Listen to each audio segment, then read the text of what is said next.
Hello, welcome. Today I have an ink sample review for you. This is called Adventurine by Ferris Wheel Press. I'm just going to shake it up because it looks like it has some shimmers in there. Let's just take a look and see what this color looks like. Ooh, okay, so this looks like it might be kind of a gray. Maybe that looks kind of like almost like a gray sage green kind of. It's hard to describe. Of course, the ink is still wet and it could look like anything after it dries, so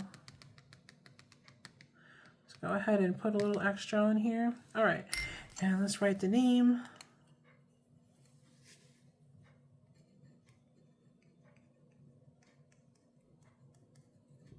This is by Ferris Wheel Press.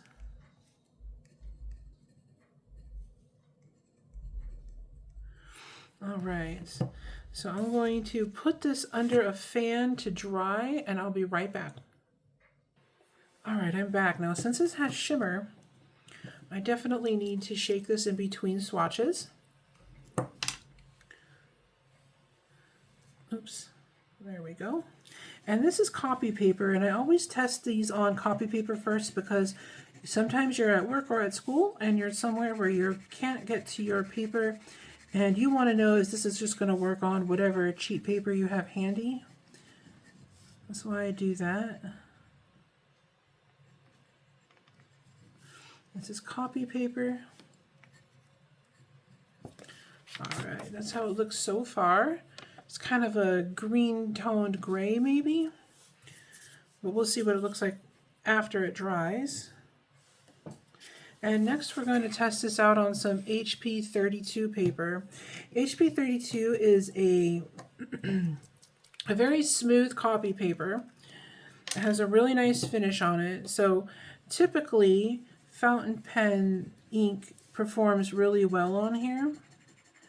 And sometimes if the ink has some special effects, you might be able to see it on this paper. It's also a very good budget-friendly option.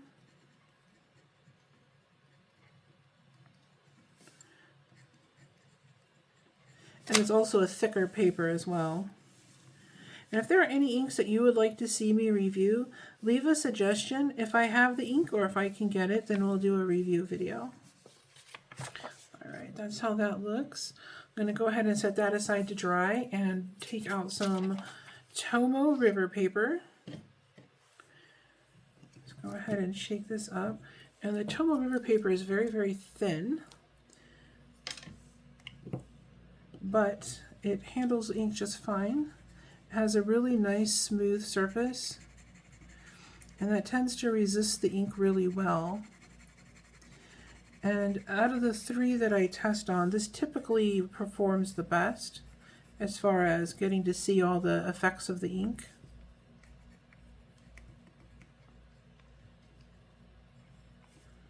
Oops, there we go. Tomo River. And if you enjoy these videos or if you find them helpful, don't forget to hit like and subscribe so you don't miss any. It also helps me out quite a bit. There we go. All right, that's how it looks so far. I'm going to check on our swatch and see if it's dry. I'll be right back. All right, I'm back. So here is what we got on the copy paper. There it is. It looks like a really pretty medium gray, and I don't know if this is going to show, but first of all, the shimmers are this beautiful coppery color, and it doesn't overpower the ink too much, but because of that coppery color, it almost gives this gray like a green hue, like a very, like I was saying before, like a very muted sage green. It's very, very pretty and unusual for a gray. And then here's how it looks on the HP 32, and you can see that what I mean. Hopefully the camera picks this up, but how this looks just slightly on the gray side, for the gray. I'm sorry, a little bit on the green side of gray, and it's very pretty and not super like bright. So if you want a color that's a little bit calmer but has some nice shimmer to it, this would be a good one. And there is some shading in the writing as well. It doesn't really show up, of course, on the copy paper, but on here on the HP 32, you can see it in some places. It's very, very pretty. And then here's how that looks on the Tomo River. And here you can really see the shading come out and how pretty that ink, or sorry, the shimmer is pooled on there. And you can see how they're like a really pretty, like a rose gold or a copper kind of a color. Probably more rose gold than copper, but it does show here on the gray. I think you can kind of see what I mean by it being almost like a green hue to it, just slightly. A very, very muted green. And then in the writing here, it's got some really great shading. So I'm not sure if it really is green or if that's just how my eyes are seeing it. But that is kind of what it looks like. And then here in the swatch, you can see what I mean. It looks like blue here, like this little spot here looks bluish, but as it dilutes out, it looks more green. And I don't know why that is. It's really pretty though. And then here you've got this kind of a, like a rosy color, but I think what that is just the shimmers are getting dispersed really well. And then of course you've got the beautiful shimmer effect on top. And then all this lovely shading here. And then down in the writing there, you can see some more of that shading and how pretty the shimmers look on top of it. This is a really unusual color because it's not, or an unusual ink because it's not obviously one color. It's not like a primary color like blue or red or something where it's super obvious what it is.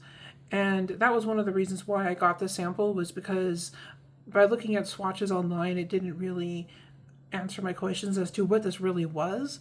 And I think it's really pretty and very unique. So if I could find a link to it, I'll put a link down below for you. And thank you so much for watching. You have a great day.